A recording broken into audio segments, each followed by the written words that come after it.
Gone? What do you mean gone? My voice echoed through my empty apartment as I stared at my banking app in disbelief.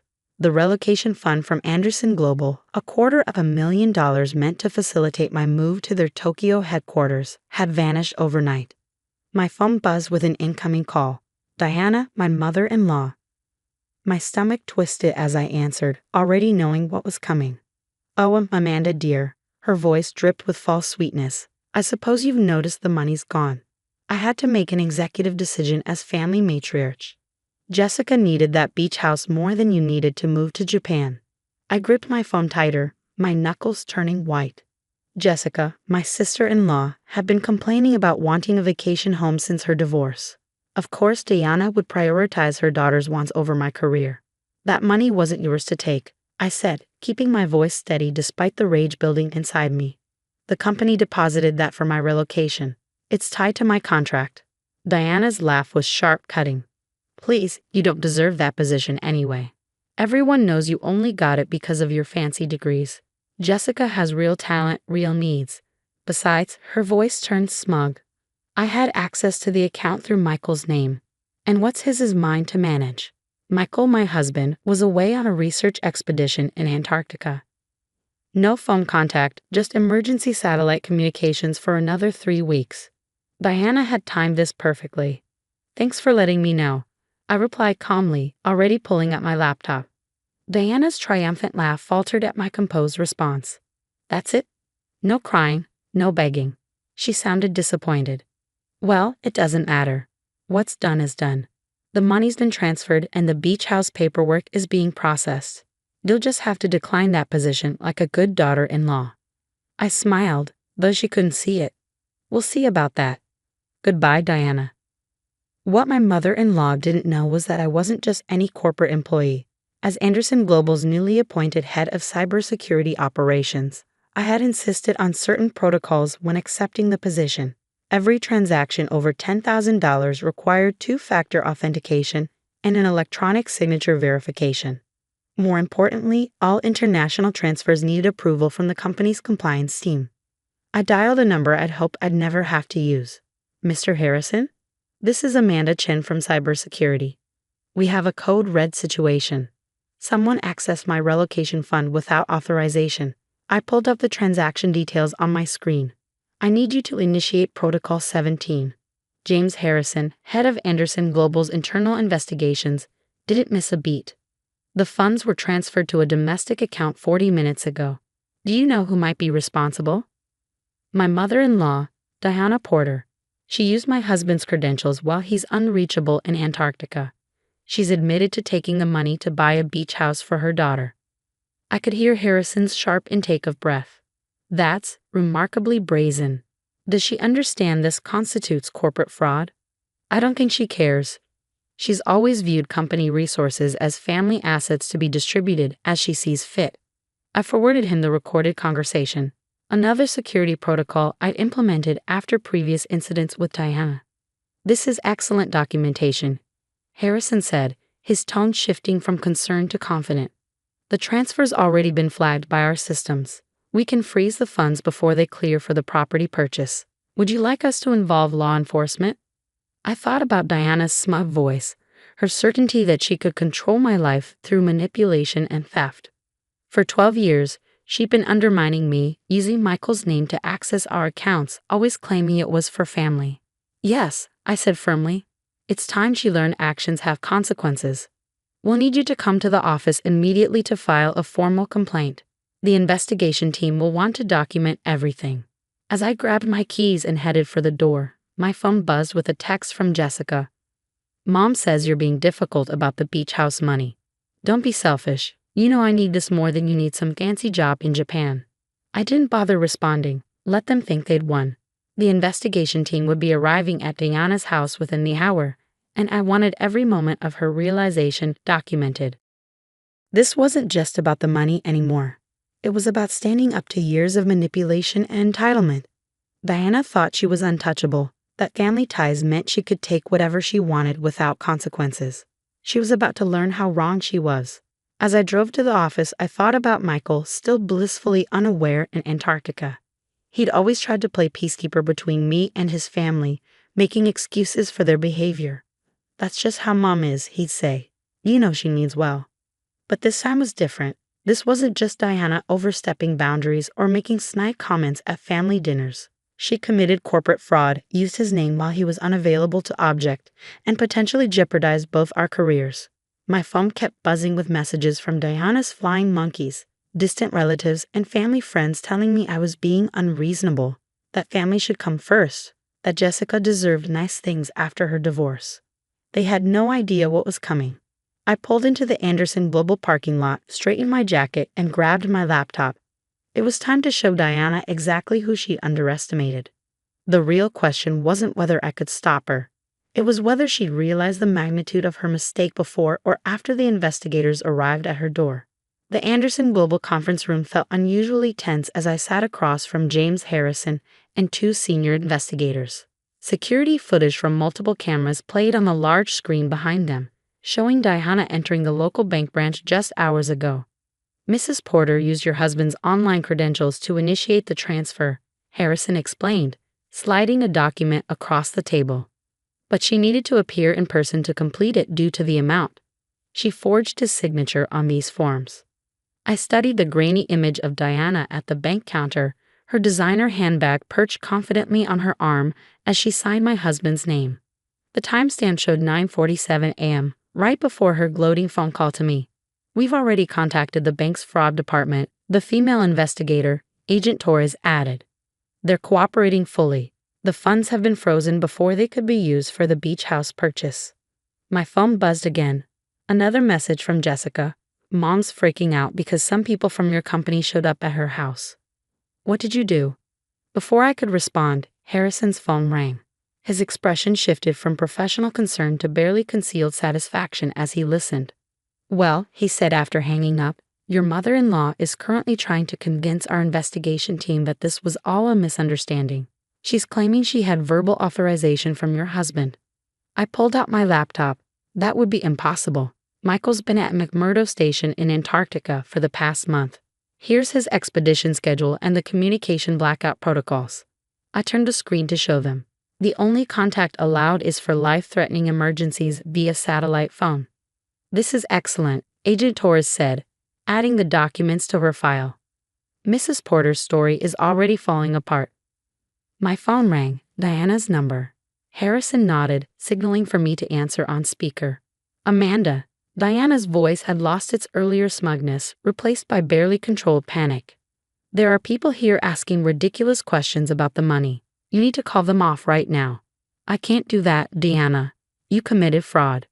"Don't be dramatic. This is a family matter. I was just redistributing funds to someone who needs them more. Jessica's realtor is expecting the money today." "The money isn't yours to redistribute," I replied calmly. "It's company funds specifically allocated for my relocation. What you did is criminal." "Criminal?" she sputtered. "I'm your mother-in-law. Everything in this family goes through me. Michael would understand." "Michael is unreachable in Antarctica, which you knew when you forged his signature. The bank has security footage, Diana. The company has documentation. It's over." There was a long pause. When Diana spoke again, her voice was different, smaller, with an edge of fear. "These people are saying something about criminal charges. You wouldn't do that to family, would you?" I thought about all the times she'd used that word, family, like a weapon. How she wielded it to justify every boundary crossed, every manipulation, every attempt to control our lives. "You're right, family wouldn't do this to family," I said. "Remember that next time you're signing someone else's name on bank documents." I ended the call, looking up to find Harrison and Torres watching me with something like respect. "The police are on their way to her house now," Harrison said. "The evidence is clear-cut. Mrs. Porter will likely face charges for fraud, forgery, and attempted theft." My phone lit up with a text from Jessica. "Mom's being arrested? This is all your fault. That beach house was supposed to be my fresh start." I switched my phone off, focusing on the matter at hand. "What happens next?" "The company will press charges," Harrison confirmed. "This isn't just about the money. It's about maintaining the integrity of our security protocols. Your mother-in-law tried to sabotage a key executive's international transfer. We take that very seriously. As if on cue, my email pinged with a message from Anderson Global's CEO. Amanda, just heard about the situation. Your position in Tokyo is secure. Take whatever time you need to handle this family matter. We stand behind our people. The support felt validating, but a hollow ache settled in my chest as I thought about Michael. How would he react when he finally learned what his mother had done? What this would mean for our family? Agent Torres seemed to read my thoughts. We can attempt emergency contact with your husband through the research station if you'd like. I considered it for a moment but shook my head. No, this isn't a life-threatening emergency. They'll find out soon enough. As I left the office that evening, my phone had accumulated dozens of missed calls and messages. Family members calling me heartless, accusing me of overreacting, insisting I should have handled things privately. None of them mentioned that Diana had committed actual crimes. None of them acknowledged that she had tried to derail my career for Jessica's beach house dreams. I drove past Diana's house on my way home. Police cars were still parked outside, their lights painting the manicured lawn in alternating red and blue. Jessica's car was in the driveway, and I could see her gesturing angrily through the front window. Let them be angry. Let them finally face consequences. Back in my apartment, I opened my laptop to find an email from Diana's attorney requesting a meeting. They wanted to discuss resolving this misunderstanding without further escalation. I forwarded it to Harrison without responding. There would be no private resolution this time, no sweeping things under the rug for family peace. Diana had finally crossed a line that couldn't be uncrossed, and now she would learn that some mistakes can't be fixed with manipulation and guilt trips. As I prepared for bed, my emergency satellite phone, the one only to be used for contacting Michael in true crisis, lit up with a message. Multiple attempts to reach Dr. Porter through civilian channels. Please confirm status of family emergency. I stared at the phone, knowing I could press one button and bring Michael into this mess early. Instead, I replied, no life-threatening emergency. Family situation secure. Maintain scheduled communication blackout. Let Diana explain herself when he returned. Let her try to justify stealing my future for Jessica's beach house fantasy. I had 3 weeks until Michael's return, and I intended to let the legal system do its work without emotional complications. Diana had always underestimated me, treated me like an outsider who should be grateful for scraps of family acceptance. Now she would understand exactly who she tried to steal from. I wasn't just her son's wife anymore. I was a senior executive who protected herself from exactly this kind of manipulation. And I was done playing family politics. 3 weeks passed like a slow-motion replay of chaos. Diana was released on bail, but the damage was done. Her perfectly curated social image crumbled as news of her arrest spread through their elite social circles.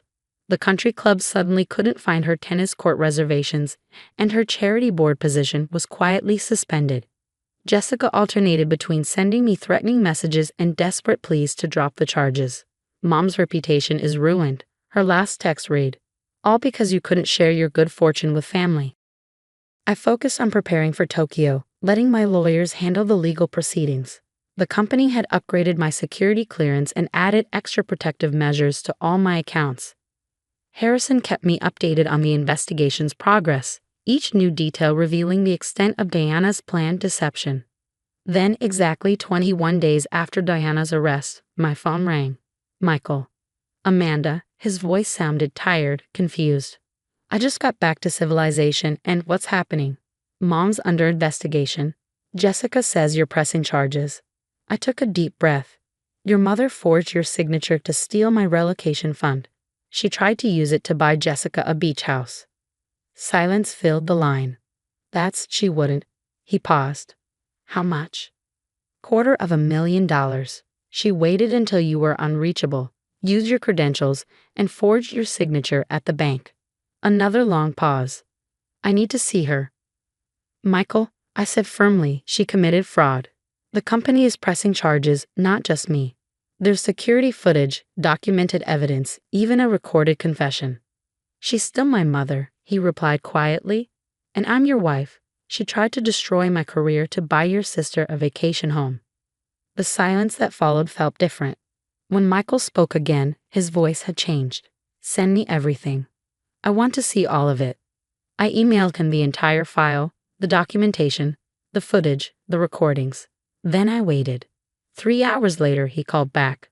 "I'm so sorry," he said, his voice rough. "I had no idea she would. I never thought." He trailed off. "I'm at her house now. She tried to tell me it was a misunderstanding, that she was just trying to help Jessica. But I heard the recording, saw the evidence. She really did this, didn't she?" "Yes," I said simply.